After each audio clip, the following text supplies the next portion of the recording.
வைக்க போகிறேன். எங்கள் வீட்டில் இன்றைக்கி குருமா குழம்பு. இதை சில பேர் பொரிச்ச குழம்புன்னு சொல்லுவாங்க. அதுக்கு எண்ணெய் சட்டியை வச்சு எண்ணெய் ஊற்றிருக்கேன்.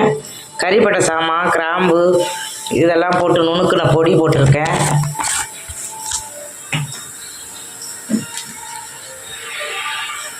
போட்டுட்டு பச்சை மிளகாய் 3 போட்டிருக்கேன்.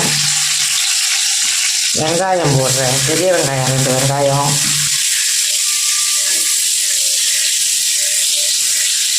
பெரிய வெங்காயம் 2 போட்டு நல்லா வதக்கிக்கணும் கொஞ்சம் நேரம்.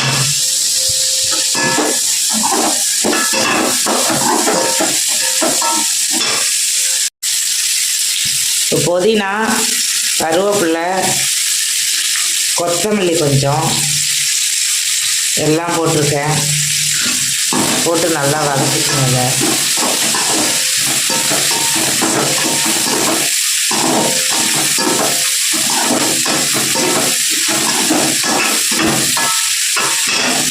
கொஞ்சமாக கடலைப்பருப்பும் போட்டிருக்கேன். அது போட முன்னாடி மறந்துட்டேன், இப்போ தான் போட்டிருக்கேன். இப்போ தக்காளி போட்டிருக்கேன். குழம்புக்கும் வெங்காயம் தக்காளிக்கு சேர்த்து உப்பு போட்டிருக்கேன்.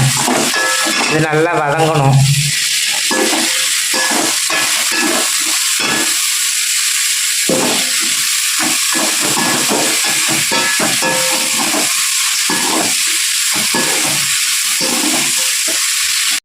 தக்காளி போட்டு நல்லா வதங்கிடுச்சு. இப்போ இஞ்சி பூண்டு போட்டுக்கிறேன்.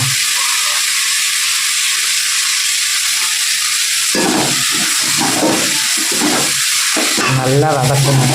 இது நல்லா இருக்கும். பச்சை வடை இல்லாமல் நல்லா வதக்கிடணும். இஞ்சி பூண்டு பேஸ்ட்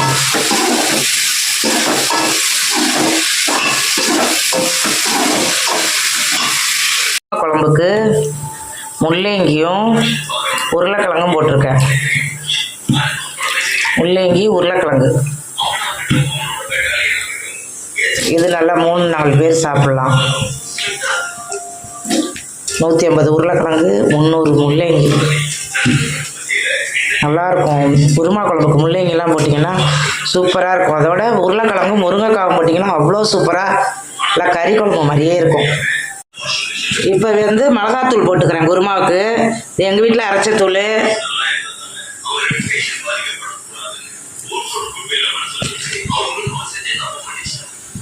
மூணு ஸ்பூன் மிளகாத்தூள் இந்த ஸ்பூனால் போட்டிருக்கேன்.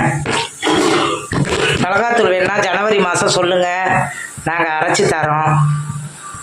குருமா நல்லா கொதிச்சிருச்சு. இப்போ தேங்காய் அரைச்சி வச்சது, வெறும் தேங்காய் மட்டும்தான். எங்கள் வீட்டு மிளகாத்தூளில் எல்லா ஜாமானும் இருக்கும். அதனால் வெறும் தேங்காய் மட்டும் ஊற்றி ஒரு கொதி வர விட்டு இறக்கி வச்சிட வேண்டியதுதான்.